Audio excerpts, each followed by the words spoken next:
Welcome to Life Her Podcast, the podcast that guides you from the 9 to 5 grind to the freedom of your own path. Discover how to conquer life's challenges while pursuing your passions with unwavering faith. Because being an entrepreneur is not easy. So let's get to it. Hey everyone, I am Yvette Lloyd, host of Life Her Podcast. Welcome back to Life Her Podcast. Today we have an extraordinary guest whose life story will leave you inspired and empowered. Mildred Mills is a retired IT exec and author and also a storyteller who has broke barriers, overcome so many challenges, unimaginable challenges, and she was raised as the third of the 17 children on a 60-acre farm of Wetumpka, Alabama. Did I Wetumpka. pronounce that right? No, Wetumpka. Wetumpka. Y'all, I am just so thrilled. Well, that's not an everyday name, you know. No, it's not. But Mildred grew up in picking cotton and witnessing the resilience of Black women during the Jim Crow era. You guys, I promise you, you're going to love this interview. It's going to be so insightful and you're going to be educated about so much. So, hey, Mildred. Hello, Yvette. Thank you so much for having me on. Thank you. I really appreciate it. And I'm just excited about this because, not too many of us know too much of history because, sometimes it's not taught in the places where a lot of people be. And just having the opportunity to interview you and you could just talk about so much. It's very inspiring and I'm honored. Well, thank you. Thank you so much. Thank you. So, Mildred, your journey began on 60-acre farm as one of the 17 children. Can you share what it's like growing up during the time on how your upbringing shaped your resilience? Yeah, growing up on that farm was something. In fact, I was the first. I'm my parents' third oldest child, but I was the first one born on that farm. They bought the farm when my mom was pregnant with me, and so I don't know anything else but that farm as a child growing up.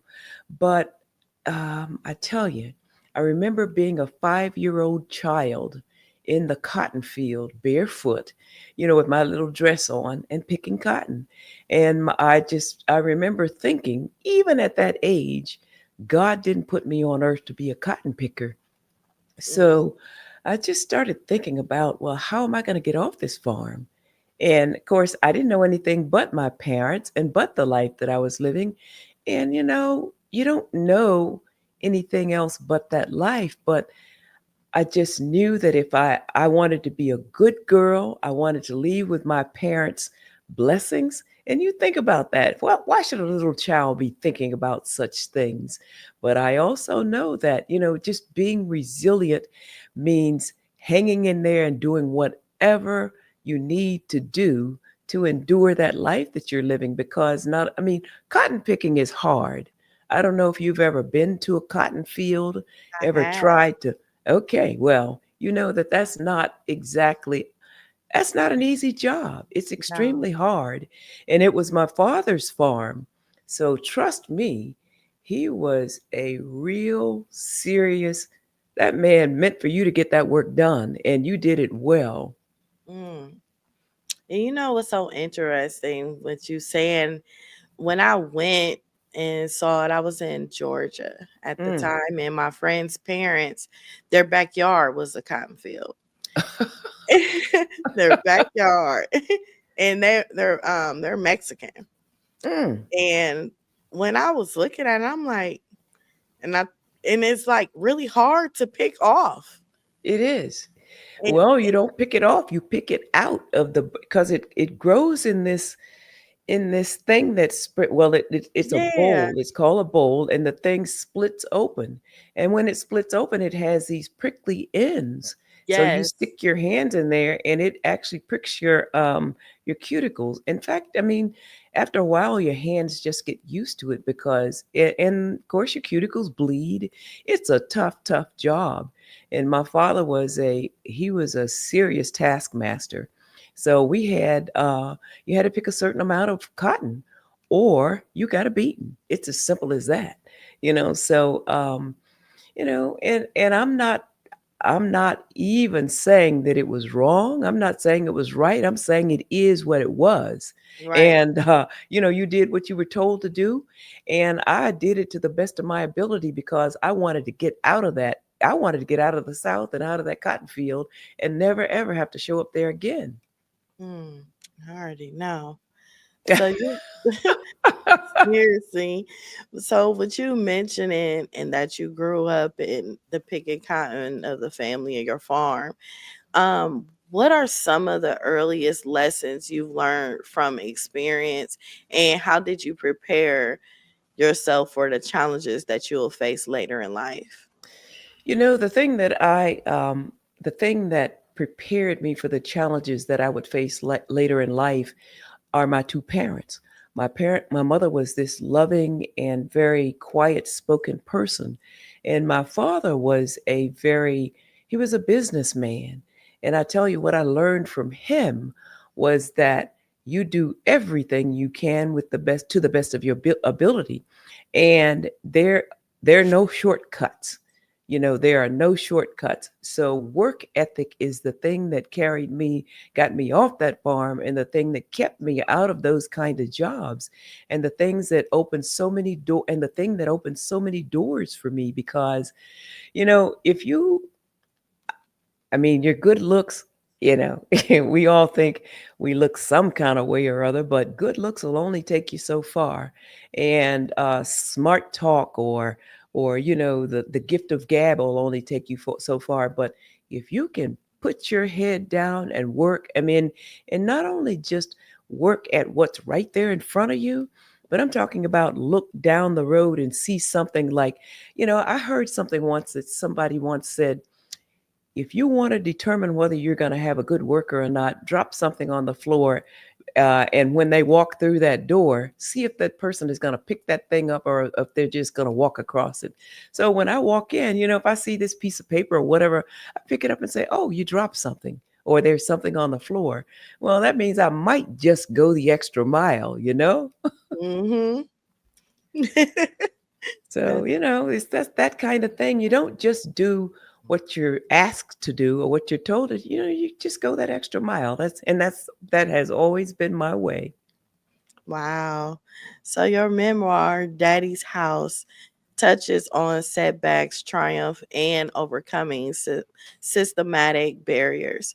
Yeah. What inspires you to write this book, and why do you think this story needs to be told now? I think this story needs to be told because, first of all, I think there's a lot of healing in that story. Mm, And we all have setbacks. All have things that happen to us that, oh my God, you didn't expect this thing to happen. And sometimes it's through our own doing that these things happen. But the healing I'm talking about is, sometimes, like for instance, I'll say that one of the things that I had a awful thing happen to me as a 19-year-old girl, and it's something that um, many women experience. It was sexual assault, and just to think that who would ever think that and it's usually somebody that you know, or at least somebody that you recognize, and sometimes you are just too trusting. And I think that this story needs to be told because we hide these things. We hide the things that we think are just too painful to talk about. And I think that talking is healing. That silence can be the thing that eats you up from the inside out. That thing that causes ulcers, that thing that causes us to be angry, that thing that causes us to be not our best self. So I think the story is worth telling because not only did awful things happen to me, I had some incredible things that happened. I think about being a young woman at the age, well, being a young girl at the age of 16 and thinking about how am I going to get off this farm and being and winning a trip to California. Where in the world? Whoever thought such a thing could happen to a girl like me? So you share these things with people to say, life might seem a little tough, but sometimes, even on that rainiest day, God throws a rainbow in the sky. So, it just gives you hope and just helps you understand that there is so much more to life than your poor little self. You're feeling sorry for yourself or whatever, but there's somebody who always would love to be in your shoes. One thing I do, I want to, I'm so sorry that you went through that. From you going through sexual assault, what did you, how did you feel as far as moving forward in life? And when was that moment when you felt like you had to start healing yourself and choosing you? Because it takes a lot for you to get to this point to want to, write a book about it and even talking about it. Because you say, people do hide things and they don't want to tell their story. And it is so much healing to when you do talk. You're absolutely right. Yvette, well, I have to say, there is a God, and I was so blessed to be able to lose that memory. That's There's this thing that says there's either fight or flight, and I hadn't been on my new job. I had finished my technical education. I had a new job at Ohio State. I hadn't been there a year. I had a new boyfriend. I had all this new stuff in my life. I was this young person who had left the country, had moved to Columbus, Ohio. I'd moved to the city, and when this happened, I prayed and asked God to help me to forget. And I actually lost that memory for more than 30 years. And it wow. was while I was writing my book and talking about so many other things that had happened. And I was actually writing a different book and having a conversation with my daughter about my life. I said, I've done so many things in my life, but I've never done anything that caused me to go to jail. And I started talking about these various things and naming these things. And then I heard this sound outside my window, and it was the voice of these Hispanic men. And suddenly, this memory just came reeling back to me, and it was the most, I don't know if it was frightening or what happened, but all of a sudden I am bawling. This memory poured out of me just like it was yesterday, and I saw and felt everything that I had experienced just when that memory came back. So that's how I got through life, and Gladys Knight sings this song that's what's too painful to remember, we simply choose to forget. Yeah. And there's protection. Your memory can protect you, and in this instance my memory protected me. Wow. So that is amazing, It honestly. is. And just for you to move forward and feel healed and just put it behind you, a lot of individuals aren't as blessed to have those feelings to be able to move forward in life. Sometimes they wear it on them. So I'm so happy that you were able to move forward in life and accomplish many things. Well, thank you. You're welcome. So you became one of the first Black women executives at a major corporation. What were some of the barriers you faced in corporate America, and how did you overcome them? You know, it's so interesting. I went into a field back in the early 70s that not only did not many women know about it, not many people knew about it. Who knew anything about computers back then? Not Yeah, very many people. In fact, I know for a fact that there were probably a couple universities in this whole country that had a computer science degree program. But the bear, I have to say that I started out as a key punch operator. And as a key punch operator, that was the lowest rung in this IT. Well, back then they called it data processing. But I started out in that area, but obviously something about me attracted that corporation. I was with General Motors Corporation, and I was moved out of that key punch area and moved through the corporation and promoted uh, to these various departments to move me into a corporate American leadership management position. So there might have been barriers, and of course, people say things, but I've just been that person that put my head down and moved my butt forward. you know, uh, you, I remember a guy said to me once when I was being moved through these various departments that I was taking a job from a man. He said, "Why are you here taking this job from a man?" And I said, "What are you talking about?" And he said, "Well, men have to take care of their families. You should be home taking care of your family." I said, "I am a single mother. I also have a job to take care of my family." He told me I should go on welfare. And I Wow. said, "Well, why don't you go on welfare?" And you just have to my mother says, just ignore people. Ignorance is, and I call it ignorance. I don't call the man stupid. I think people say things sometimes because they just don't know any better. Yeah, And they don't. yeah, they really don't know any better, and you have to forgive some of that stuff, and maybe we can do something to educate these people. But I'll have to tell you, Yvette, a year later, that same man came to me and said, "I apologize to you." He said, "When you got divorced, I thought you were going to be one of those women just like the rest of them. Put me in Yeah. you find every excuse why you can't come to work. He said, but not only did you do your job, you were in here when other people didn't come to work. You were doing our job as well." He said, "So I apologize to you." And I said, "No worries. Didn't bother me whether he apologized or not. I was not there to please that man. I was there to move myself through corporate America and make sure I never ever ended up in a cotton field again." Mhm. Yeah. It's amazing to me because now it's like men are starting to see how dominant women are, and women are killing it right now. Well, we They're are.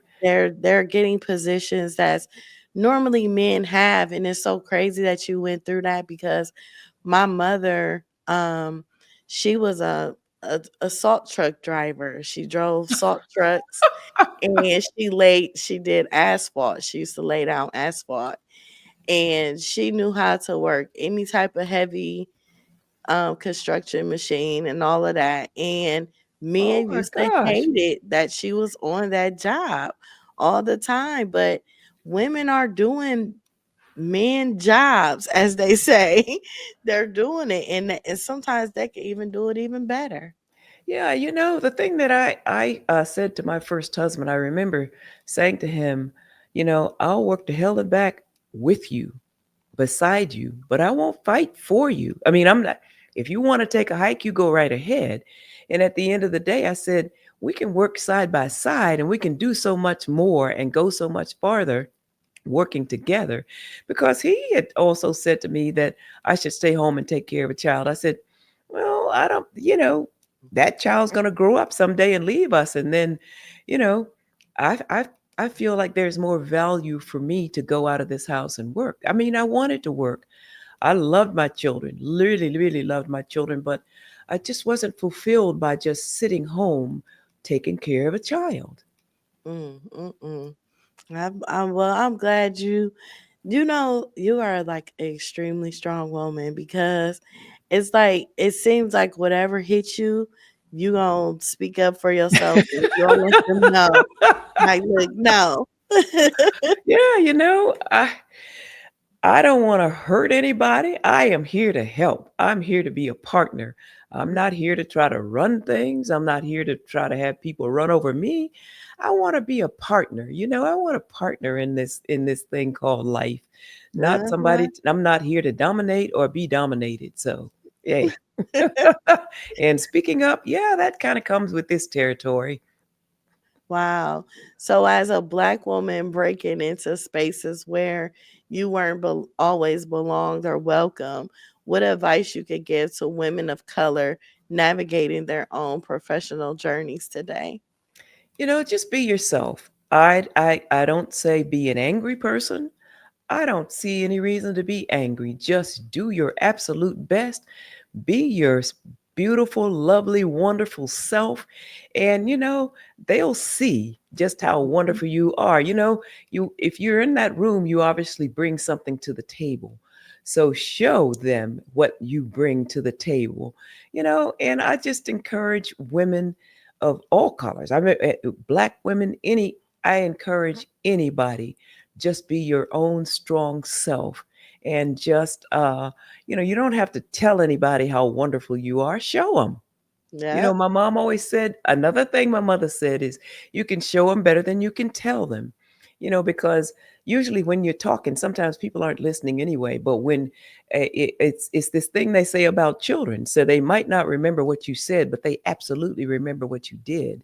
And Mm, Maya Angelou said, I think it was she who said, people might not always remember what you said, but they always remember how you made them feel. yes. So if you walk into this room and you are this person, you got an attitude, and everybody, you're smarter than everybody in the room, and on and on and on. Well, who wants to hear that? But if you come in, you're a team player, you know, I'm a farm girl, so I can tell you that cream always rises to the top. Mm-hmm.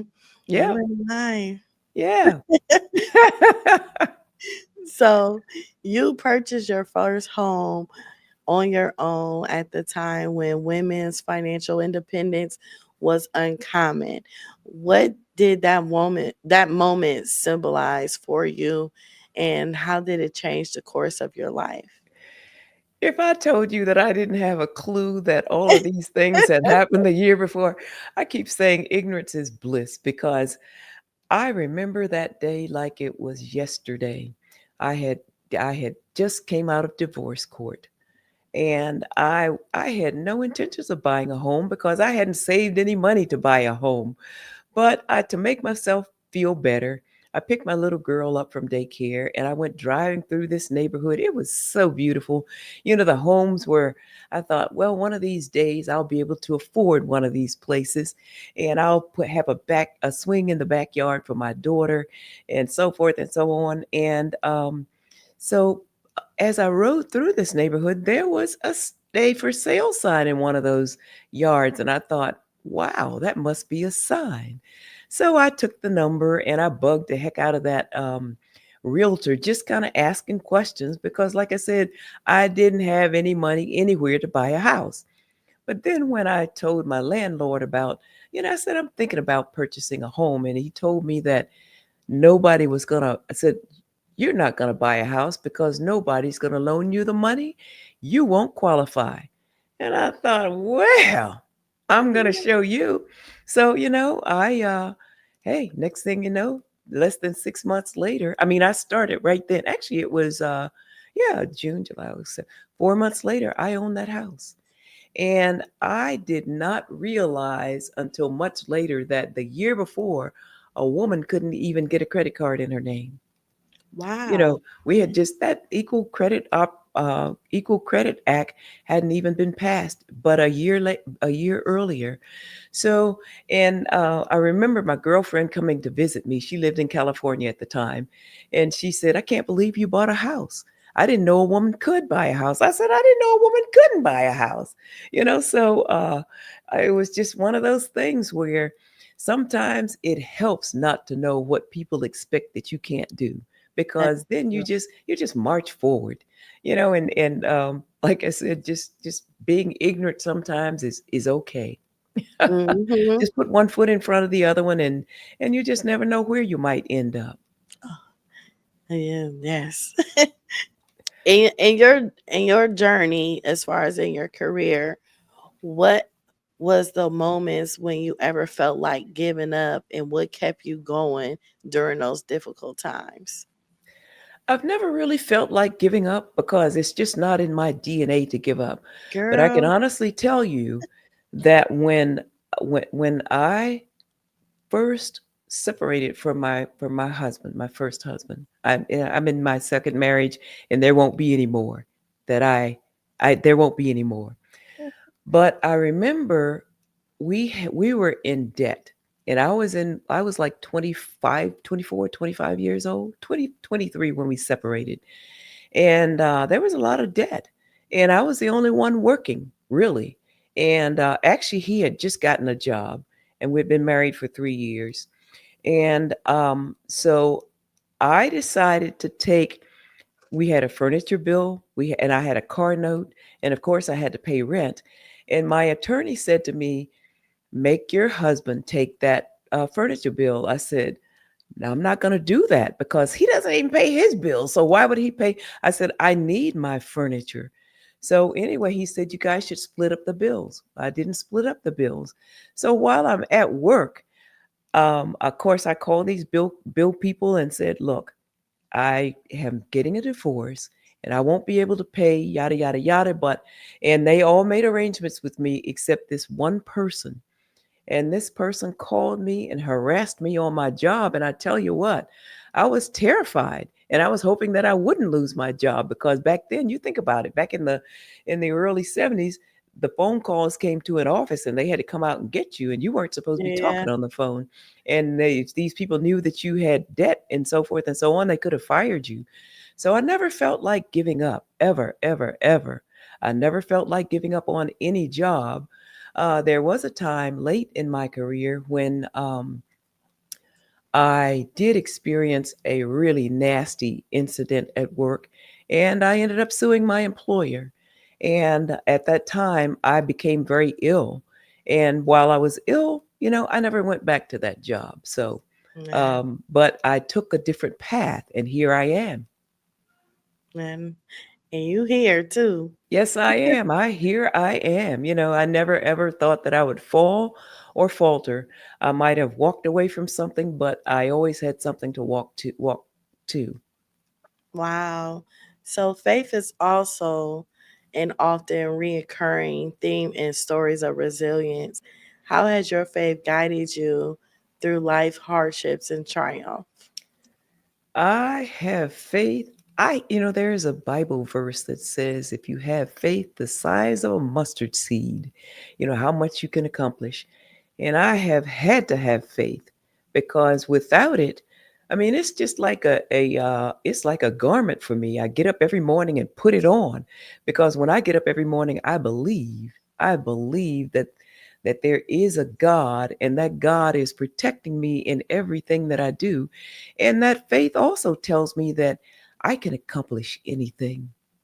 I can do anything through God who strengthens me. And I had to have faith because I think about being a divorced woman with two little kids and thinking, oh my God, how am I going to do this? Yeah. But, I never wondered how I was going to do it. I got up every day and went to work and made it happen. But I remember when I left home as a girl of 18 years old, and my mother stood there in the pitch black crying and telling me to trust in the Lord with all my heart and lean not on my own understanding. And she said, "In all your ways, acknowledge him, and he will direct your path." So she told me just to believe, and I always believed. And I saw my mother suffer through some things that I wouldn't want anybody to suffer through. And if she could have that kind of faith just drove me. It took me places. And I don't know how not to have faith. I don't know how not to believe. So, Uh, you know, it's it's so crazy like just talking to you, and it makes me think of like today's generation, mm, and it's just so different. And it's like sometimes they, the young women, they took away their morals and respect, and the fact that, I feel like now sometimes some of them want more of a praise of being a mother, Mm-hmm. more of the attention when these are things you're supposed to do because you're a mother, or they look for the man to do so much for them or financially. And, it's just so many different things. And I watch my grandmother and my mother and everyone and how they maneuvered as a woman being a single parent. You know, Mildred, my mom haven't complained not one time. Mm. I've never heard her complain. I never heard her like just needing a man in the home or just needing them overalls. She did yard work, everything. She was doing it all. Right when she got off work, she'd come and do yard work. And just even her not keeping me out of her adult business and Mm. let me be a child and let me learn things on my own as I grow up, but still teaching me different things around the house. And it's like it's so missed in today's society. How do you feel about how you see how certain women are carrying themselves today? I love that. I love what you just said about your mother and how she managed the house and how she managed that house as a single mother and how she taught you, even though, I mean, taught you, allowed you to be a child, even though, rather than putting you, making you this little adult woman. What I see is a lot of young people, not just young women, and young women especially, they want their children to be their friends. They want to say, "Hey, baby, we're gonna do this and we're gonna do that," and they have these children all up in their adult business, and not only do they expect, well, some of them don't even expect just men to take care of them. They think that their parents, their grandparents, and all these people owe them something. And they expect that just because they have a child and, well, they might be struggling a little bit. Well, you seem to have this or you seem to have that, and they don't care about how you feel. They don't care that you're busy. They don't care that you have a life, and they don't care that you've already raised your family and all these kind of things. So that is one thing that is troubling to me. um, and you're absolutely right. I did any and everything to make sure that my children didn't have to sit around worrying about whether or not they would be food, clothing, and shelter. My Mhm. parents didn't. I didn't have to worry about food, clothing, and shelter. I said to somebody said, "Well, you grew up kind of poor." And I thought, well, I never thought I was poor. We didn't have what I don't even know what other people had because there were so many of us. And I said I was cold sometimes growing up, but I never missed a meal in my life. And Yep. even to this day, I haven't missed a meal. I've never Yep. been hungry in my life. And that's wealth. Yeah, I mean, there is something to Well, be said about that. My parents took care of us.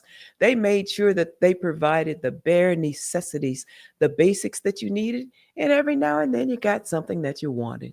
And I did the exact same thing for my children. But to your point, there are people in this world, some of these young folks who absolutely think that, well, somebody owes them something, and they treat their children like trophies rather than children. Well, they dress them up and then don't have a clue that, well, you're supposed to be nurturing this child, teaching them that rules apply to you, and teaching them that you need to be in bed at a certain time.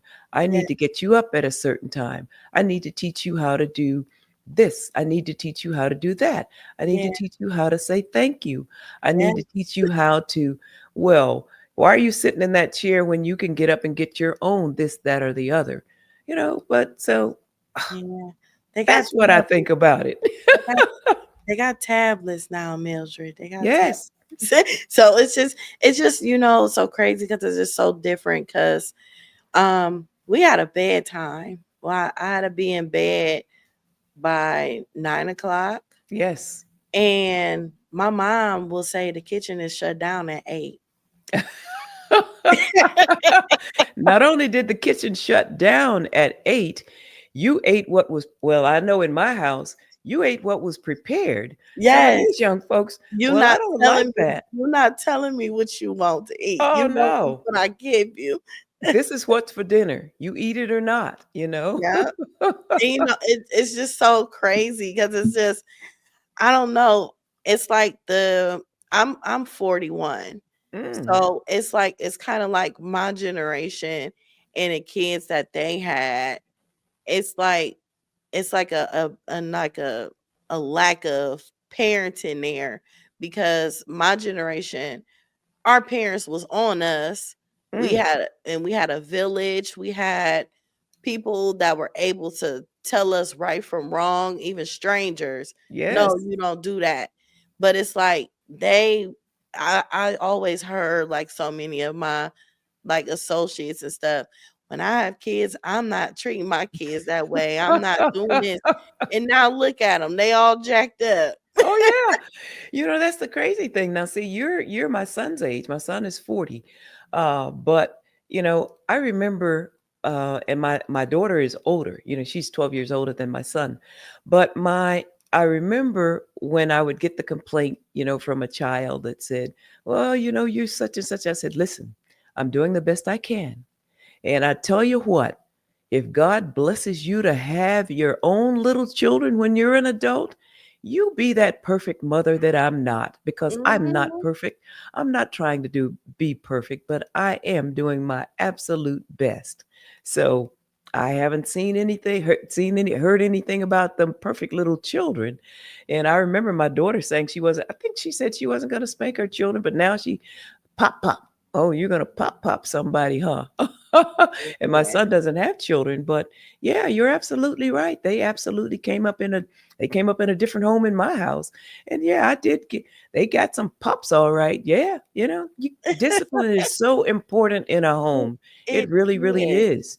But we want to just some of these we want to sit around and negotiate with these children. I don't negotiate with them all right, you Yeah. know? Mm. You know it. So, what legacy do you want to leave behind Daddy's house, and how do you hope your story inspires future generations? The thing that I want that story to do more than anything is to allow people to speak about things that are hurtful and things that they've been holding in. I want this story to be one that heals. If it heals anybody half as much as it healed me as I wrote it, I will have accomplished a lot. Yvette, I read some of the reviews that people have left for this book, and it just warms my heart because, when you write a story and you put it out there for the world, you don't know what the world is going to say about it. You don't know how it's going to be received. But when I take a look at some of those reviews and they say you were so brave and you had to be so vulnerable to tell that story. I didn't know that I was being vulnerable. I was just telling a story because I thought, these things have been on my heart and on my mind. And I never ever thought about writing a book. But when I decided to write it, I decided to just write the truth, tell the truth, and I couldn't imagine writing a book where, oh my God, everything was just so wonderful, jolly, happy. And it's just everybody was beautiful. Everybody was wonderful. I didn't have any bad experiences, nor could I imagine writing a book that was so horrible. You had such a horrible life that would be depressing. But you just wrap that all up together and you put it together. And I had friends that said, you just put it all out there, didn't you? I said, I absolutely did. And so my legacy, I hope, is that, well, not only will my children know that I was here, my grandchildren will, my great grandchildren, and generations to come will know that Mildred J. Mills lived. And she not only lived, she did something while she was living. And she left us in fact, I interviewed my granddaughter on my podcast. And she said, some days I get up and I think, it's in your DNA. You need to do better. And she said, after reading my grandmother's book, I know that I've got some good stuff in my DNA. And I said, oh my God. So, think about that for my granddaughter to say that to me. And my son said something similar. I mean, he just said, just to see, he said, that book humanized you. I Mhm. had always seen you as mama, this person that always had it together. And I never thought you went through anything. He said, but oh my goodness, Yeah. that book humanized you. So, Yeah. And that's like amazing for you could that's like you having a closed book and you just looking at the cover until you open it, you hear something totally different. oh And yeah. a lot of times people misjudge many individuals that just have so much wisdom in them. They carry things differently. But the way you wrote your book and you just let everything free, it should give a lot of people a lot of enlightening and knowing that anything is possible. Yes. It should allow people in fact, I've had people, the thing that I absolutely love is these women. In fact, it's only been women to this point who have invited me to their book clubs. They chose my book, read my book, and invited me to their book club. And those are some of the most amazing, wonderful discussions they talk about. And there's some who've said, you have given me permission to write my story. And some of these people have said, I've just been afraid to say some of these things because I don't know what my family will think. And I said, I love my family and I know that my family loves me, but that they don't get to give me permission to write my story. They Yeah. don't get to give me permission to tell my story. I mean, this is my story, and I'm not trying to hurt anybody's feelings. And if anybody can stand up and tell me that anything in that book is not true, you do that. But I don't believe that you can. In fact, it was so beautiful, Yvette. I went back to Wetumpka, Alabama. They invited me, this library invited me for a talk and to sell books. And I have these older cousins. These ladies are in their 80s, and they're my parents' nieces. But because both my parents were the youngest of very large families. But this one woman said to me, she said, I read that book. She said, oh my God, it was such a wonderful book. She said, and you know why I read it? I read it to see if you told the truth. And she said, you told the truth. In fact, she said, I have some more things that you could have put in that book. I said, oh, okay. Well, then you tell your story. That is hilarious. I thought That it is was pretty amazing. funny. Yes, it is. It's just so like back then, as far as like as we elevate women and their voice and highlighting racial justice today, what advice did you give to those that are fighting for change?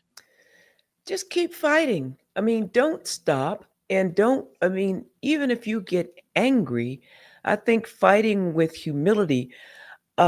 I'm not going to say Dr. King was always right or his way was the only way, but just think about the strength that that man had to have. And it isn't just Dr. King. I look at my father. My father was born in 1921. He was a black man who grew up in Jim Crow's South. And what did he have to go through? I don't know what he had to go through, but I never saw my father out. Now, he was something else in that house sometimes, but I never saw my father. My father carried himself in a way that almost demanded respect. When you saw that man, you just kind of, and people say that same thing about me sometimes. They say, well, you just care, and they say, you never would have known that some of these things occurred in your life by the way you carry yourself. But my mom also said, people like to see you with a hung down head and looking sad and sorry. She said, when you walk outside that door, walk with your head up, walk with your back straight. And people don't have to know. One of her sayings was, people don't, I said something about being hungry or not liking what I had eaten. She said, nobody knows what's in your stomach by looking at it. And I thought, well, there's something to be said about that. Nobody knows what's going on in your life unless you show it or tell it. So, Yeah. I'm just saying, regardless of what weight is on your shoulder, carry it and carry it with grace. Yes, definitely. For anyone who feels stuck in life, whether due to systematic barriers, trauma, self doubt, what would you say to encourage them to keep going? Work hard. In fact, I have a podcast, and the premise of that podcast is regardless of where you were born in life, regardless of your station in life, you can change your circumstances if you're willing to work for it. Work hard. Don't tell anybody how hard you're working. Just keep working and don't work for somebody else. Work for yourself. Work for yourself. Work just to make sure that you are bettering yourself, not somebody else. I Mm, just say work hard. That's my thing. yes, it is. That's my thing. Work hard. Even at this age, my son said to me, he said, "These are your golden years." He said, "Do you think that you'll ever stop working?" I said, "Well, when I stop working, you will know that I have probably been buried." Or I have Mhm. stopped breathing. So yeah, Yeah. I don't think people understand. Like, they may want you to sit down and rest, but you got to keep going too at the same time. yeah, You I do. yeah, you can rest while you work. You just have to Yeah. be you know, I have things that I want to do. I'm working on a children's book. I had started writing a book before I finished this book. I am working on mental health coaching certification. I have things that I think that I think I still have tremendous value, and I think that I still can give a lot to this life that I live and the people that I encounter in my life. So I'm just going to keep doing what I do. Yes. So, where can listeners find your book and how can they connect with you and continue learning from your story? Now, people can find my book on either, actually, if you just Google the book name, it just comes up in all kinds of places. It's Yeah. being distributed by Ingram Spark, and I know that the main places I thought it was only at Amazon and Barnes and Noble. But if you Google Mildred J. Mills or Daddy's House, a daughter's memoir of setbacks, triumphs, and rising above her roots, you'll find that book in many places. And you know what I would love if people would, when they read the book, leave me a review. Please. The reviews really matter. That help get you noticed. And Yeah. then also, I am on social media. I'm on Facebook and Instagram, and I'm also on LinkedIn. And they can find me at Mildred J. Mills. That's Mildred. J is my middle name, and Mills, Mills, Mildred J. Mills. Thank you. Yeah, So, what final words of wisdom would you like to leave with our audience today? I'd just like to leave with this audience that I am so happy to have been able to sit here and speak with the lovely Yvette. And I hope that there is something that I said that will brighten your day. And the words of wisdom are just keep getting up every day, putting one foot in front of the other. Don't worry about what anybody thinks about you, says about you, or any of those other kind of things. Love yourself. Yes, that is so important. Yeah, it is. And I forgot to mention that I do have a podcast, and it is my cotton patch moment. And that it means, there's that aha moment when you think, oh my God, there's something that I should be doing. Should I Yes. keep going down this path, or do I need to stop and do something different? Mm-hmm. Podcasting, I encourage a lot of people to start it. It's like a diary. It is like a diary. And you know what? The good thing is, if you're doing a podcast and you don't like the way it's going, or you can always change, you can do Yeah. something different. Like I'm thinking, okay, I'm doing this podcast right now and it's going on for so much. but I'm thinking I might do something shorter, do snippets and do video and Yeah. just do a little message every now and then. So we'll see. But podcasting is good. It's journaling and it's an outlet to get those things out there that you might want to say but once you say it, you can't put the genie back in the bottle. You sure can't. It's gonna be there stuck. Yeah, it is. So basically, make sure you tell the truth. Oh, make sure you're telling the truth and make sure you're not getting yourself in trouble Oh my by whatever God. you say, right? Yes, that is so true. That is Yeah. very true. Well, thank you so much. I appreciate you for being on my podcast show. I enjoy every moment of it. Well, thank you. I enjoyed being with you, and I appreciate you inviting me to be your guest. Yes. Well, thank you everyone for tuning in to Life Her Podcast. Make sure you guys subscribe on YouTube and also listen to us on all audio major platforms and have a blessed day. Welcome to Life Her Podcast, the podcast that guides you from the 9 to 5 grind to the freedom of your own path. Discover how to conquer life's challenges while pursuing your passions with unwavering faith. Because being an entrepreneur is not easy. So let's get to it.